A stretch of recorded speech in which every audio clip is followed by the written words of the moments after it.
What's up, mentor? It's good to see you again. If you're listening to this as an entrepreneur, and I don't care where you are in your journey, if you're just starting and are struggling with an idea of what business to start, waiting for divine inspiration to come, maybe you're looking around at all of your competition, colleagues, and friends saying, how did he come up with that? Or how is he doing that business model? On this episode, I really want to focus on a subject that gets overlooked a lot, and that is kind of the trajectory to finding what it is that you're ultimately going to be successful at in business. Because a lot of gurus are going to tell you that you need to find your passion, develop a business around it, and you'll be successful. And I think that's bullshit. So in this episode, I brought a friend, Clark Bell, who has gone through a very similar journey to me. And I thought that was really interesting. And not just to me, but to a lot of entrepreneurs. And this specific trajectory is one that I like to recommend people who are just starting off go through. Most people aren't successful in their first company. That's just the reality of it. That's the world we live in.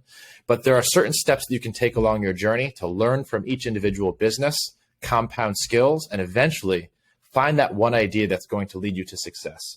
So Clark, welcome to the show. I'm excited to talk to you about your journey. You're a very successful guy, so I'm excited to I'm honored to have 30 to 60 minutes of your time to give some value to the audience here. Thank you. No, thank you, Jay, and I appreciate the compliments, humbling, and there's a lot more success I want to obtain. So let's keep going. And that's kind of the struggle of the entrepreneur, right? It's never enough. We're always just kind of moving up the totem pole, and eventually we're the lowest guy in a bigger totem pole, and it just starts all over again. It's such a crazy phenomenon. Do you experience that? Yeah. No. Last week I was at one of our large investors, Larry Tmiller Company. They hold a summit every year, and it's a week-long summit. And I was in a room with the leading economists from BlackRock, Blackwater, Blackstone. We had Senator Mitt Romney, Ambassador John Huntsman, Governor Spencer Cox, and I thought to myself, and other billionaires are very successful people. And I thought to myself, wow, I've kind of got to this next level. And again, I'm the lowest on the totem pole here, but it's awesome to be in those rooms and to hear those conversations and to hear what those people are seeing. It's been a terrific journey, and I love entrepreneurship. It's my after raising my kids and being married to my wife, it's my favorite thing I have going. So, this part of the conversation wasn't planned, but I definitely want to spend a few minutes on that because I was talking to some friends recently about where do you find circles of people who are doing $100 million plus? Like the more money that we make, the more successful that we get, the more elusive that people who are doing better than us become. It's hard to find ways into the same room, into the circles, find mentors as you kind of work your way up the totem pole. The totem pole that you just mentioned, BlackRock, we're talking high-ranking government officials. I don't know if it gets much higher than that. Maybe it does. Maybe there's the Illuminati out there somewhere. But what does it take to get in circles like that? I mean, that is some next level stuff. Yeah, I think everything in life is about connecting dots, and the way to be successful is connect dots, right? And the way that I've been able to connect dots to get to where I need to go is by forming relationships. And all relationships are based off of trust and respect. And I think to get to those circles, you have to have done something impactful. And I firmly believe in if you do good in the world, people will recognize it. And if you're doing great things in the world, they'll recognize it and also want to be part of it. And so for me, when I look at, the high net worth individuals, they're not worried about, they get to a place where they're dealing with private jet problems where they're not worrying about, am I going to be able to pay for my college for my kids, or, can I make my mortgage on my second home or whatever? They come to, I have all this money and what am I going to do with it to leave a legacy? And that's a pretty amazing place to be in this world. And as entrepreneurs, I think we chase the dollars, or we chase the legacy. But that's where I'd like to be in the world is how much impact can I provide to the world now that I've taken care of myself and my family and my grandkids, and what else can I bring to the table? So when you meet with those individuals, that's the stark difference in those conversations compared to, talking to, my middle school buddies who are, worried about how they're going to afford their kids' college, whatever, right? Which these are all great problems to have. They're all good things. So. And it's funny too, the conversation about how the mission changes, the goal changes. Now it's about how much impact can I have? How much can I change the world? And when you're first starting out in business, those aren't really your necessary thoughts, right? No. It's amazing how that evolves. Am I going to make payroll? Am I going to be able to pay my mortgage? Yeah, right. Am I going to pay myself? It's crazy. So, walk me through, I guess, the thought process, the mission, the goals of starting a company to getting to a point where you're just concerned about impact. Yeah. So I'll be 39 in December. And just like to talk about my journey as an entrepreneur. Yes. In my teens and in my 20s, I work 6 days a week. So the first thing I want to tell people is, like, if you want to get to that level of whatever that level of success is, you got to work your tail off. Everybody has different talents, and some people are smarter than others. But the key differentiator I've seen with successful entrepreneurs is they put in the time. They work. And for me, having a valet parking company, having a digital advertising, digital marketing company, I was grinding nonstop. And I was still making time for my wife and family, and but I missed out on friends things, and I couldn't afford some things because of that, and it paid off. So you kind of go from this level of, wow, I now can afford some of these things, and I can take some time for vacation. And I think you get to that point where, for me, it was being on the beach in Destin, Florida, and having the ocean come up onto my feet as I'm looking down at this white sand, and just thinking to myself, man, I've made it. And there's kind of this hollow feeling where you're like, well, that feels good, but what am I going to do next? And I think there's so much happiness that you can provide for yourself. And then you start to realize that self-serving is somewhat hollow. And if I can now impact other people's lives by doing a, 5-figure donation or 4-figure donation, that's going to make it so that somebody can, now really have something that they need. That feels a lot better than me. And so that's kind of the mindset of how you go there. I don't know if I answered that, directly, Jay. I can't one off here, but no, you did. That was great. That's how I've experienced it. So. Right. Essentially, when you solve your own problems, which are much easier to solve than people think. It really doesn't cost much to live an incredible 1% lifestyle. And then it's all about, solving other people's problems. And it becomes addicting. Yeah. And that's the one thing that I would say, having been around the 1%, there's the 1% that aren't doing that. And those are the ones that that I've been around. Their kids have problems. They have marital problems. They have drug issues. They have addiction issues, whatever. The ones that they've been self-serving and just continuing to feed themselves, I see that. And then you have the ones that they've realized they can only feel so much in their stomach. And now, how can I get to the next level?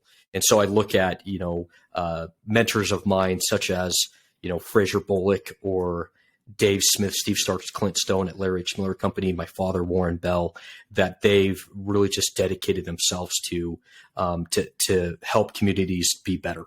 And I think that's the best mission an entrepreneur can have once you get to that point. I think that's a really important kind of nugget. You've been around the 0.1%. It sounds like people who have made it for generations to come. And it sounds like you've seen both sides, the dichotomy, people who are not focused on impact, not focused on giving back, and just trying to spend and spend and consume and consume. And then on the other side, the people who are really focused on making the world a better place, giving back, having a humanitarian purpose. And you've noticed, because you always hear money can't buy happiness. After $75,000, your difference in happiness doesn't really change. It's been proven. Right. And that's a crazy study. That might be the reason.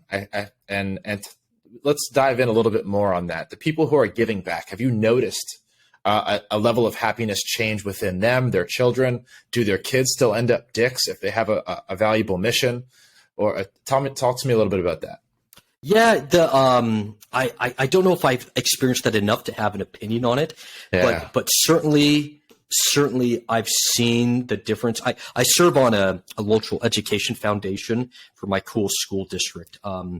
And it's 30 different people, and our whole mission is how do we get more money in our classrooms, and how do we solve problems that our school district and the local government can't solve, which is like, hey, we need to get 50 Dell computers in this classroom by, in 2 weeks. And between the people at the Jordan Education Foundation, like within 2 phone calls, we can almost solve every problem, right? And so being around the people that are on that Jordan Education Foundation and the way that they look at the community, you look at a lot of them and they're super successful. They're not like billionaires, but they're millionaires to multimillionaires, or they have a lot of freedom of time because they have a successful like insurance book that they've built for themselves. And so they really just start to look around outside of themselves and realize this is really going to give them more happiness. And as an example for myself, in the year 2022, I've purchased 3 vehicles for myself, right? And this was something that I thought when I would like start collecting cars, it'd make me feel good. And for me, like Jay, like after I just made another upgrade on a vehicle, I got in it and I was kind of like, this is kind of dumb. Like, why did I do that? It really wasn't.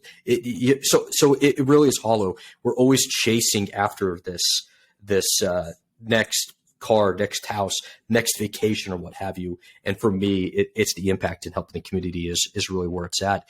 And that's why when you see people like the Gates Foundation and the amount of good that they do in the world, and when you see people like like those individuals, and it helps you really respect and understand why they do what they do. And a lot of people will say they do it for tax breaks. Trust me, like they would have ways to figure out the tax breaks. Right. They certainly would. There's a purpose for what they're doing, and that's making the world a better place. Man, I'm with you 100% of the way. And you don't get to that place right away, right? It's a journey, and you went through, it sounds like, a similar journey as me, especially in the early days.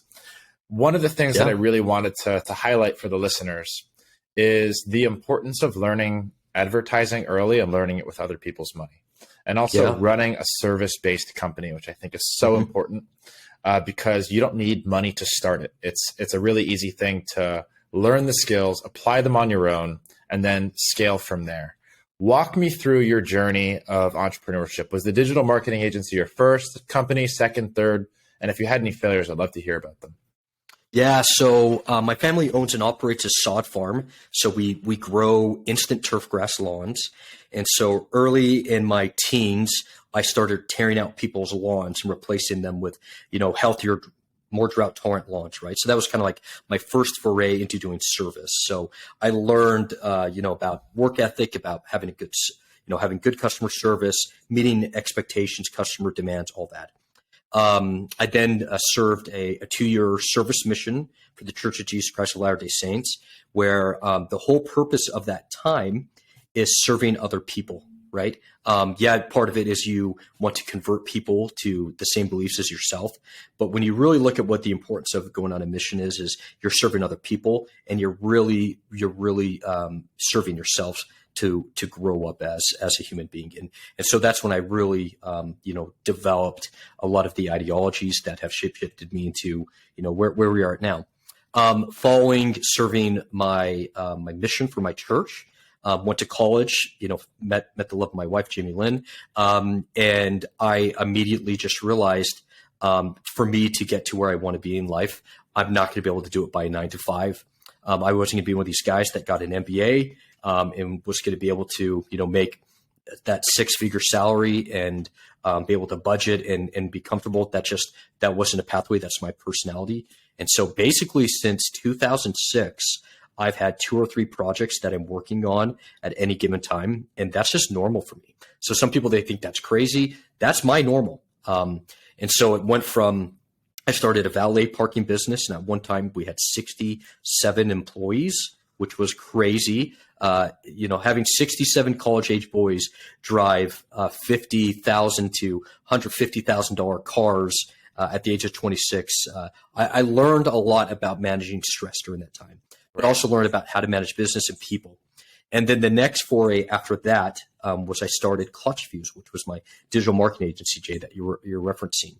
And as I look at the most pivotal time where I understood how to grow a business, it was when I was managing Clutch Fuse, because I got to work with service businesses. I got to work with manufacturing companies. I got to work with dry cleaners. I mean, I just got to work with all these different types of businesses.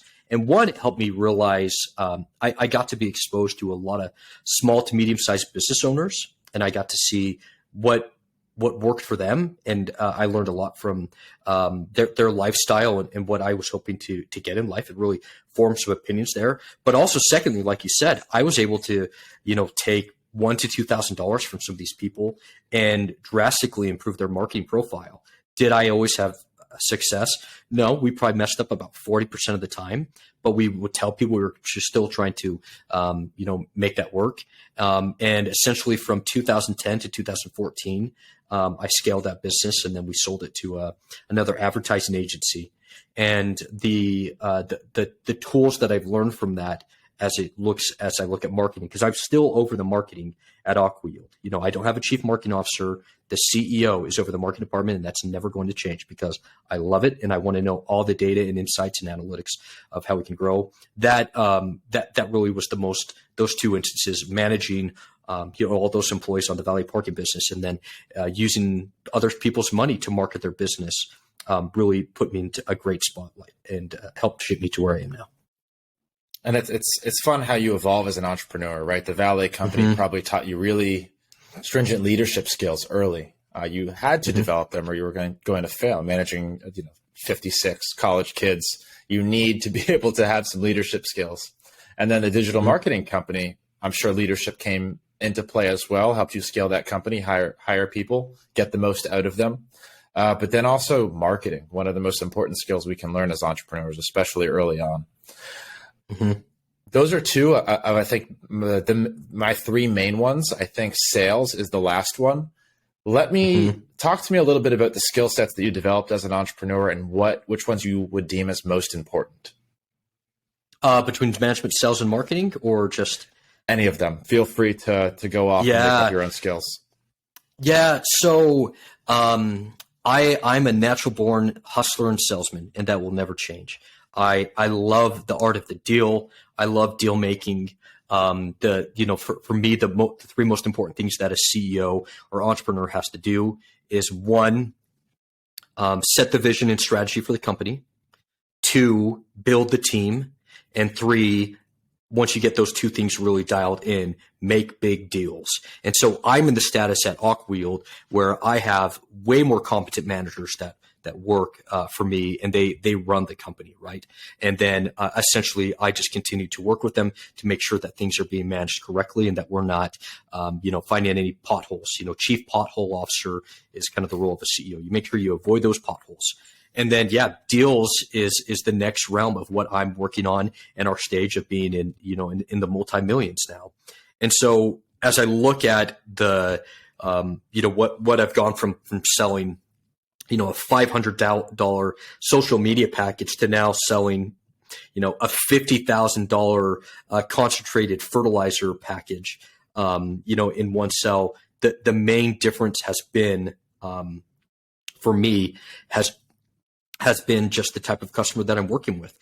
How you sell, it's the same. Those skills are the same, but it's just how you take those skills that you went from, selling social media to a Surf Pro franchisee to now, selling, again, a highly concentrated fertilizer input package that you're now selling to, a multi-billion-dollar ag retailer. The art of the deal is what makes me excited and keeps me going. And then secondly, in my current life, it's seeing the success of my team, and seeing them realize, you recognize talent, and sometimes some of those people don't recognize talent in themselves, but you see it. And then for being able to grow into their sphere of success together is really exciting for me. And of course, once you experience that with the individuals on your team, you would do anything for them. You'd run through a wall for them. And that's how I feel about the team at AquaYield. I agree with you. I think my favorite part about growing the business, being an entrepreneur in general, is building the team around me. I have so much fun going into work every day. We have a blast. Yeah. And like you said, I'd run through walls for these guys and girls. So valet company to digital marketing agency, and now we sell a high concentrated fertilizer. I couldn't think of three more different things. I guess a part of the story that I didn't share is my mainstay while I was working on all these projects was working on the family farm, right? Mm-hmm. So I'm a kid that grew up in the burbs, but on the weekends I would work at my family's sod farm. And so the most constant thing in my life has been growing turfgrass crops and selling and marketing those to landscape architects and to contractors. And so I've always had a toe or a foot or, my body in agriculture, and it's truly what I'm passionate about. And essentially the genesis of AquaYield took place at Biograss Sod Farm's 600-acre turfgrass farm, and that's how we developed what we are now selling. Cool. So within the family farm, you were able to kind of do the testing and develop the product that now made up AquaYield. That's correct? You got it. Very cool. So at what point in your journey, obviously you sold the digital marketing company, when we were like, I need to start a fertilizer company? How did that happen? So there were two distinct trials of using nanoliquid technology on our farm. That's what we call our product, Nanoliquid technology on our farm. That changed the trajectory of my life. The first was when we used our technology in a greenhouse to grow turfgrass. And generally, when you grow turfgrass in 3 weeks, it germinates at about 3/4 of an inch to 5/8 of an inch, 5/8 to 3/4 of an inch. So, just minuscule growth, right? In 1 week, we were able to grow turfgrass under lights, and it was about 3 to 5 inches long, depending on the strand of grass that you pulled. So that was like whoa. Yeah. What are these nanoparticles doing to deliver fertilizer? They're basically 10xing with the fertilizer that we put out here. So then my father and myself, we went to our farm and we selected 2 quarter-acre pivots. And in each pivot, we had the exact same program, but the exception was we reduced our phosphorus fertilizer by 80% with our nanoliquid technology. And that crop grew 4.5 months sooner and faster than the crop that it was next to. And it used 80% less fertilizer. It was a higher quality. It made so that we could sell it sooner to our marketplace. And so I distinctly remember walking in that crop, and I just looked down at this beautiful, healthy, lush lawn and looked up like to the skies. And I just thought to myself, I'm not selling sod to muddy boot landscape contractors. We are going to change the agricultural world with this technology. And so that would have been September of 2013. Fast forward to now, we're in 14 countries. We've got a little over 40 employees. We're hiring like 5 people right now, and we really have our roadmap of how we're going to conquer the industry right now, and we're just so excited about it. But that was essentially the aha moment when I saw that change was going to take place, is when we saw that first iteration of that trial and research development that it worked. And then, since then we've improved the technology, 100 times, right? There's still the basis of why it works, but we've improved our messaging, our communication, our level of talent, the team. All those things come over, the 9-year period of time to where we are now. But when I look at the constants in my life, as I look at AquaYield, it's being able to evolve with the company, which this is hard. Being a CEO of a $1 million company to a $5 million company to a $10 million to a $50 million company, these are very hard things. And, the question I need to know is, can I still be the best CEO of AquaYield when we're at 50 million a year in sales? We'll find out, right? And if I need to get out of the way at that point to bring in a better manager, I certainly will, because I want to do what's best for the corporation and for my shareholders. You said shareholders. Are you currently public, planning on going public? Are you raising capital? Talk to me a little bit about where you guys are doing right now. Yeah, so we closed a Series A financing. just a little two months ago. And we raised $23 million. Wow.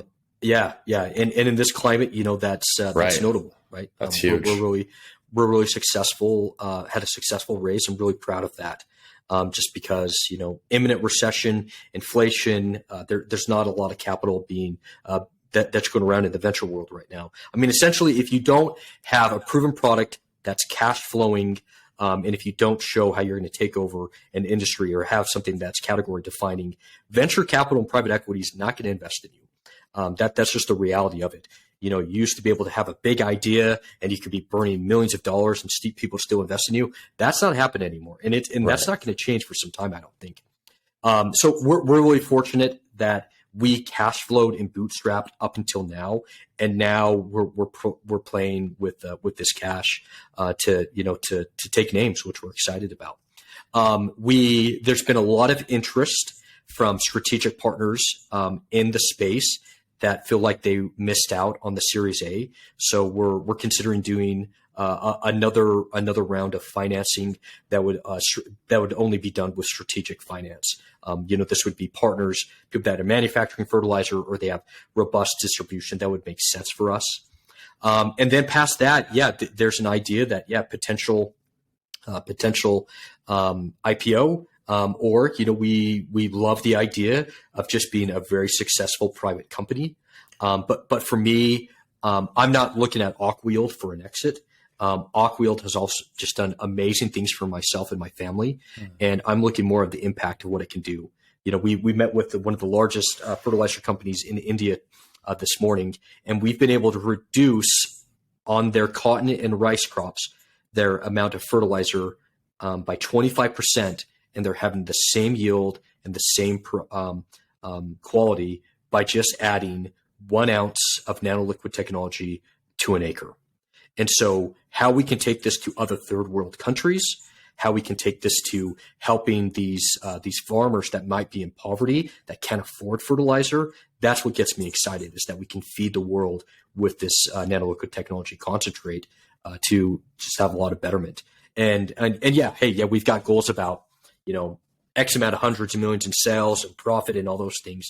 But that's not what's guiding everybody at AquaYield right now. We're excited about the impact that we can have to help these farmers. And we developed this. This was developed by growers and will continue to be for growers moving on. With somebody like yourself, with your finger on the pulse of agriculture, you're innovating in the agricultural space. This is something that I'm very interested in, is what does the future of agriculture, the future of farming look like in America? You hear all this stuff about vertical farming, indoor fisheries, all this crazy stuff. What do you think it's going to look like in 10 years? 10 years from now, these would be my predictions. Smaller farms that are more efficient. They're going to be using robots to harvest their fields. They're going to be using lasers to kill weeds. They're not going to be using, the amount of herbicides or fertilizers that we're using. So that's two things that I'm already seeing now. When you look at the innovation that's coming out, I mean, it's bonkers. I mean, it's like 22nd century farming that you would see in a movie. I mean, that's happening now in the year 2022. I mean, the innovation is just spellbinding. I think there's going to be more of an emphasis on quality produce. So, we've kind of seen this emphasis of going from conventional produce to people wanting organic produce. What meets in the middle is regenerative agriculture, where people want to know that it came from a healthy soil, and that it's when they consume it, it's going to provide them healthy and nutritious food. The consumer is demanding that, and the farmers are providing that for them. When you look at indoor farming, I think every major metro is going to be growing their own lettuce, their own tomatoes, and it's going to take you 2 miles to get fresh lettuce and fresh tomatoes in comparison to 500 miles. So I think that's going to happen in 10 years. And lastly, it's going to be all about efficiencies. So we're the leader in the efficiency category in the herbicide and fertilizer area. And I think there's going to be much, a lot of great innovation that showcases that, hey, you farmer, you've put out this many pounds to get, this many pounds of X to get this much Y of yield, to grow this much crop. I think we're going to see a lot of efficiency plays. And when you look at the black swan events of what we dealt with the pandemic and what that did to supply chain, inflation, what we're dealing with Russia invading Ukraine, how we're not getting as much grain and how that's hurt the amount of phosphorus that's available from, say, China and Russia. We have to start looking at these efficiencies, or we're simply not going to be able to feed our growing population. And I think agriculture is the biggest opportunity. And for me, whatever I'm going to do, if it's not AquaYield or NetALiquid technology, it will be helping to feed this growing population. That's what I'm committed to. Man, I'm glad I asked. That's so interesting. What farming is going to look like, the lasers that kill weeds, the robots. One of our clients, wild, right? It's wild, makes drones that like flies over. And I don't know if they just survey the land, but they also deliver stuff to certain plants when they need. It's just craziness what's going on, but so exciting. Yeah. I mean, imagine a drone that's is going to spray fertilizer on your crop. And it's going to be able to recognize, hey, that area needs this input. It's going to drive right to it and it's going to spray it. You're not going to have to go out with a tractor and spray. I mean, it's mind-boggling, the opportunity. It's very cool. Very cool. That I'm glad I asked that one. All right, Clark. Yep. Just some final questions here. After you've reached a certain point of success, I know you're on a mission right now. You're impacting the world. You're fertilizers in 14 countries. That's incredible. I'm excited to follow the journey and see what 10 years from now looks like for you. But is there any kind of personal mission that you have as an entrepreneur to give back outside of the company, to reach? Maybe it's speaking, maybe it's a book. Is there anything on your list that you'd like to accomplish? Yeah. I'd like to have a book about the creation and scale of AquaYield. That's something when I have more time, I'll certainly do. I don't have like ideas of grandeur that book's going to turn into a movie, but I mean, there's been some wild stuff that I've dealt with here. A lot of really greedy people and a lot of dishonest people. And when you have something that can be earth changing, it attracts a lot of people. And so I definitely have a story to share about that. And when you look at my fellow co-founders, Warren Bell, Mike Bullock, Fraser Bullock, the things that we've gone through. I mean, we laugh now, but it's just madness. So yeah, a book would be fantastic. And I wouldn't write the book to make millions. I'd write the book just because I've read so many entrepreneur books and it helped me in my journey. And I want to be able to, write a book to help someone else. And also there's not really, great reads on scaling an ag tech company. So that's something I'd like to do. Speaking, yeah, I'd love to, at some point in my career that I move to essentially speaking and talking to people about impact entrepreneurship and the opportunity. If I had to say what would be the next thing that I'd like to do, it's going around to all the Future Farmers of America and their conventions, going to the agricultural conventions and talking about the future of agriculture. Being an agricultural futurist, I think would be the only cooler job than what I'm doing right now.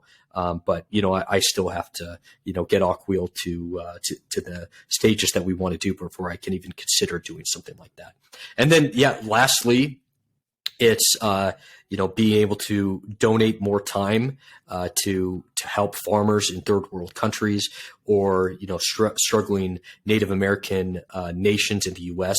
that they need help with growing their food and being able to help them. I think that would just be a gas to be able to be involved in that more so. And we're starting to do that in early stages now, like with our Navajo Nation, that's about 8 hours from where I am here. That's an upcoming trip I have. But being able to do that, say, 20 hours a week of my time, that would just be a really great way to do that. And then lastly, if I could serve another mission for my church, in my adulthood time, I think that would be a lot of fun as well. So those are 4 things that are on my list there, Jay. Cool. I always like to ask because, as we reach certain levels of success, I like to take ideas from other people. Maybe that is something that could apply to me or listeners. And you brought up one thing that sparked my curiosity, so I have to know. As a general citizen who doesn't have much experience in agriculture, I hear a lot of talk and read some things here and there about certain monopolies on seeds and craziness going on, corruption in the agricultural space. I'd love to hear one area of agriculture that you think needs to be disrupted or broken down and changed. Oh man. You can pick more than one if you'd like. We need another 45 minutes. Right now, I would probably say it's on the chemical side. You literally have about 4 companies that control, and these are multi-billion-dollar companies, they're publicly traded, that control the most used chemicals that are used on our crops. It's really hard to innovate in that space because if AquaYield was to come up with a Environmental Protection Agency registered label, it would cost us between $13 million to $21 million to bring that to market in all of the 50 states in the U.S. before we even make a cent, right? And so being able to innovate and come up with that is just tremendously, it takes a tremendous effort. And so I look at my friends like Pam Marone who have done that successful, and I'm just in awe of them, right? But there's a lot of scars and wounds to showcase for that, right? So I would say when Bayer declared force majeure last year on glyphosate and Roundup, and that made Roundup almost go up 4x this past year. That was pretty scary for all of us in the ag world. And I think it made a lot of us aware of we have got to come up with some better or different chemistries to grow these crops and not be so dependent on these major companies. So that would be one area that I certainly would look at. There's a lot of fingers that are pointed at agricultural retail distribution. I actually don't think that it's that it needs to be broken. I just think there needs to be more independent opportunities for farmers to choose from. And in most of the communities, the rural communities that I go into, every farmer, they typically have 3 to 5 different local farm co-ops or distributors that they can buy from. And I think that's a good thing. We just have 2 of those in almost every sentence that are national companies. And I actually think that's good for competitiveness and when it comes to the flexibility that a farmer needs. And the number one thing they just need to have is more data and analytics to know that they're not overpaying for something. And there's a lot of great companies and there's a lot of great data that's coming out due to the internet that's being provided. So I guess to answer your question, Jay, long-winded here, it's the crop chemistries that we use to control pests or kill weeds or control fungicides, what have you, that I think there's a big opportunity that if somebody wanted to, raise hundreds of millions of dollars to compete with them, that'd be a company I think that could do well, but it would take a lot of effort. Yeah. Barrier to entry sounds crazy. And you really know your agriculture. Yeah. Such a fun industry. I'm excited to see it evolve. I'm excited to see your company evolve over the next few years. So let's absolutely keep in touch. Clark, for people that want to know more about what it is that you do, message you, follow your journey, where is the best place to do that? Yeah, best place would be AquaYield.com, AquaYield.com. Follow us on LinkedIn, or you can follow me on LinkedIn, linkedin.com/Clark T. Bell. On there, constantly talking about different aspects of agriculture that are concerning or where there's innovation. But yeah, please check out our blog, follow us there to kind of see our journey. And we really appreciate the interest, Jay, and for the audience to listen in today. There's a lot of good to do in the world, and there's a lot of innovation that can take place in agricultural technology. And we're just excited to have to be on this platform and to share that. I'm excited to have been able to steal some of your time, dig into the agricultural industry. Again, it's a space. I mean, it's one of the biggest industries in the country. I'm sure it's everywhere. Yeah. And it's one that most entrepreneurs don't talk about or think about. So it's been really interesting to learn a little bit about it, and very impressive. And obviously your ability to find a product that was able to make such a big impact in the industry and penetrate it. So kudos to you. Definitely look up to that a lot. And I look forward to keeping our friendship going. And thank you for your time, Clark. Thank you, Jay. And if you're listening to this episode and you want to hear more about agriculture, please let me know. I will go find more people like Clark to come and talk to me about the agricultural industry, or maybe me and Clark can jam on a second one. So if you're listening, shoot me a message. Thanks, guys.